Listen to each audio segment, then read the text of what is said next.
Là, par exemple, la tenue que je prends pour parler philo, c'est typiquement philosophique. Je suis allongé sur mon lit, j'ai un oreiller multicolore derrière la tête. Parce qu'on s'en fout. Ça n'a aucun intérêt, ça n'a aucune importance. Qu'est-ce que ça peut faire? Est-ce que je serais plus philosophe si j'allais m'exprimer au Collège de France avec une belle table en bois et un beau costume et une belle cravate? Tout ça, c'est du sable. Mais les gens sont très attachés à tout ça. Mais enfin, on en reparlera plus tard. Mais les gens sont extrêmement attachés aux signes. Aux signes, aux signes, aux signes, aux signes, aux signes. C'est fou comme ils sont attachés aux signes. Ils comprennent pas que le signe...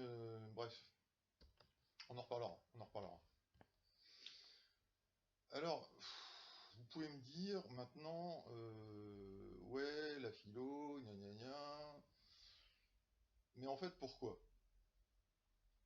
Bah en fait, pourquoi? Parce que l'expérience qui fonde la volonté platonicienne de créer la philosophie dans des livres, elle vient de la mort de Platon. De Socrate, pardon. La mort de Socrate. Le point de départ, c'est la mort. C'est-à-dire qu'en fait, pour Socrate, c'est son point d'arrivée, mais c'est là que la philosophie va pouvoir naître grâce à ça, en fait. Grâce à ça. La philosophie va naître de sa mort, de sa disparition. Et c'est quelque chose que Platon utilise souvent dans la bouche de Socrate, à savoir que quand on lui demande, en définitive, pour quelle raison il considère que c'est aussi important que ça de philosopher, alors que finalement on peut très bien vivre sans, il se place après la mort, lui, pour répondre. Il dit, si jamais par exemple je vais sur l'île des bienheureux et qu'on me demande ce que j'ai fait de ma vie, eh ben, je préférerais pouvoir dire voilà ce que j'ai fait et pouvoir rester sur l'île des bienheureux plutôt que d'être emmené dans les enfers. Alors je dis bien les enfers parce que pour les Grecs c'est les enfers, hein. Il n'y a pas de paradis, il y a juste voilà, les enfers. Et l'île des bienheureux. Donc la mort, c'est vraiment le point sans lequel on ne comprend rien à rien. Mais rien à rien. C'est-à-dire qu'il y a un moment où il faut, dans sa vie, s'envisager clairement comme une existence finie. C'est ce que les gens ont le plus de mal à faire. Envisager que leur existence est une existence finie. C'est quelque chose qui leur fait tellement mal, peur, stress, angoisse, enfin je sais pas, c'est ça le plus fou, c'est que vraiment c'est peut-être la seule chose sur Terre sur laquelle tout le monde est d'accord, à savoir que on va tous y passer, mais c'est la chose la plus difficile à faire rentrer dans la cervelle des gens. Ils ne veulent pas. Ils sont non, non, non, non, non, non, non. On en parlera plus tard. Il y a allergie, je peux pas en parler maintenant. Mais oui, mais seulement, cette question de la mort, elle est stérile si c'est juste pour dire ah, on va tous mourir un jour. Oui, parce que là, ça n'a pas fait avancer le schmilblick. Elle est pertinente en revanche, à partir du moment où je considère que le fait que mon existence soit bornée et délimitée me fait m'interroger sur ce que je vais en faire. Parce que c'est bien ça la question de la philosophie. Qu'est-ce que tu vas faire de ta vie? Qu'est-ce que tu vas faire de ta vie? Tu vas faire quoi? Tu vas passer ta vie à diriger des capitaux internationaux en faisant du margin, etc. Bien, bien. Mais ça t'apporte quoi ça au fond? Ah oui, d'accord. La richesse. Bah, la richesse en philosophie, c'est comme l'utilité, hein. C'est-à-dire que la vraie richesse, c'est celle qui coûte rien et qui rapporte rien en fait, hein.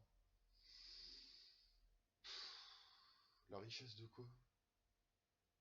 La richesse de quoi? De pouvoir s'acheter une voiture qui fait 20 cm de plus que la voiture du mec d'à côté? De pouvoir s'acheter un yacht qui fait 1 mètre de plus que le yacht du mec d'à côté? Ça, c'est pas compliqué. C'est du niveau de la cour de maternelle. Quand les gamins, vous les avez jamais vus, les gamins? Quand ils sont les gamins, là, quand ils sont avec leur seau, leur pelle et tout. Ah non, c'est à moi, c'est à moi.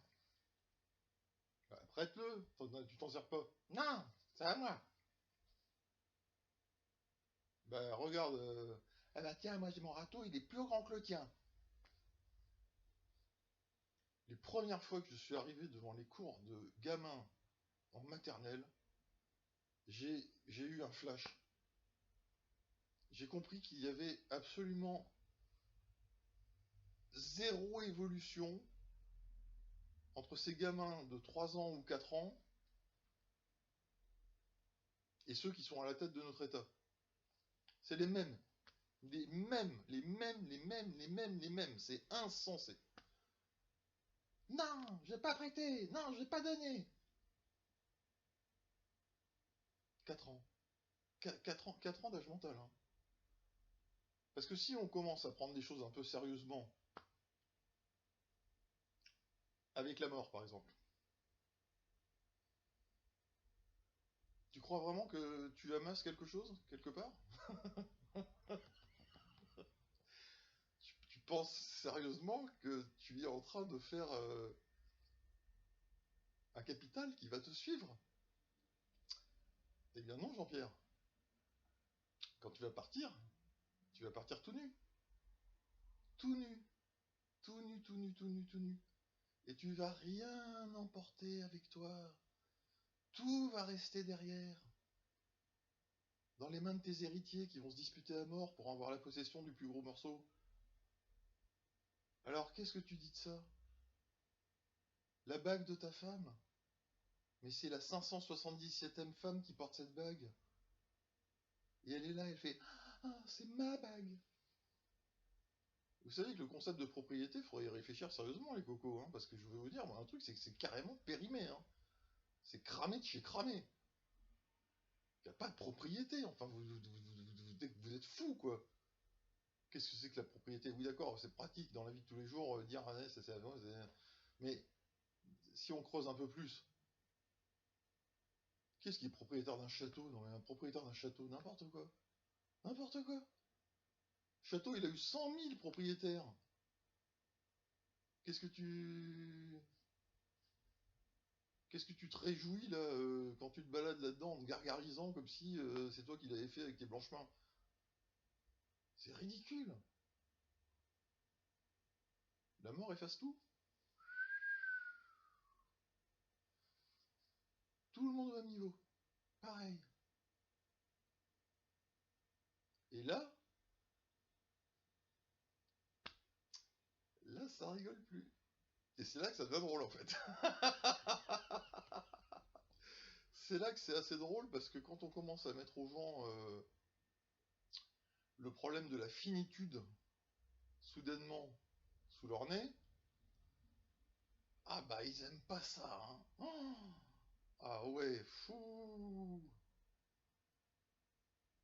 Se dire qu'on va mourir. Hmm.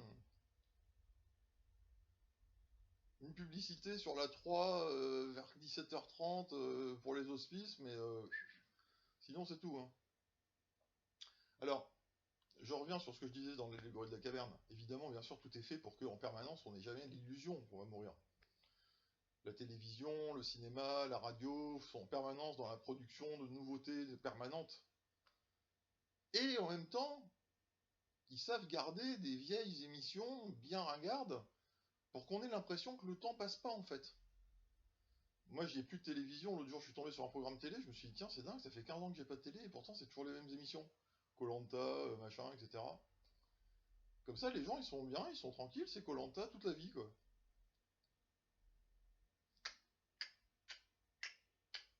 Sauf que pendant ce temps-là, le temps passe. Et il ne passe que dans un seul sens, qui est irréversible. Il ne passera jamais plus. Quand cette journée sera finie, ce sera la dernière fois. Je ne pourrai jamais la revivre. Je l'ai vécue, je ne sais pas ce que j'en ai fait, mais elle m'a été offerte, elle m'a été reprise. Je n'ai plus rien à en faire. Je ne peux plus y retourner. Je ne peux plus la changer. Je ne peux plus la modifier. Sauf dans mes souvenirs, mais ça c'est encore autre chose. Donc le temps, qui est le deuxième facteur qui suit de près la mort évidemment, euh, bah, les gens le subissent, hein, on vieillit, on mochit, on se rend bien compte qu'il se passe un truc, hein. Mais c'est très très bien fait, c'est très très bien fait. Parce qu'en fait, on est découpé, mais en tranches de 1 milliardième de seconde. Ça se voit pas, ça se voit pas du tout, ça se sent pas, c'est indolore, hein, c'est indolore. Je fais une petite parenthèse, le temps c'est le plus grand mystère de l'univers, parce que tout le monde va se faire détruire par le temps, et personne ne peut dire ce que c'est. Très très très curieux, très curieux, très curieux. Bref, la philosophie, c'est donc apprendre à vivre en sachant qu'on va mourir. Voilà. On commence à avoir une espèce de vision peut-être un peu plus globale. Pourquoi s'enquiquiner à chercher des choses sur la vérité, le bien, le truc, etc. C'est très simple. Est-ce que la vie que je vis vaut la peine d'être vécue? Ou est-ce que finalement je suis pas complètement à côté de la plaque? Mais c'est ça, c'est ça, c'est ça, là on est en plein dans la philosophie là. Socrate, c'est ce qu'il fait quand il va voir les gens et qu'il discute avec eux. Mais tu me dis, toi, que ce qui est bien c'est ça, mais explique-moi pourquoi. Et il les passe au crible de la mort. Et il dit alors, ton truc c'est sérieux? C'est pipeau, c'est rien.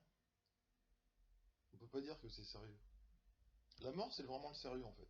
La mort, c'est la seule chose vraiment sérieuse qui existe. Tout le monde est concerné. Tout le monde, sans exception. La mort n'oublie personne. Personne, personne, personne, personne. Mais finalement, c'est plutôt un motif d'optimisme. Parce que ça signifie que on peut faire ce qu'on veut de notre vie.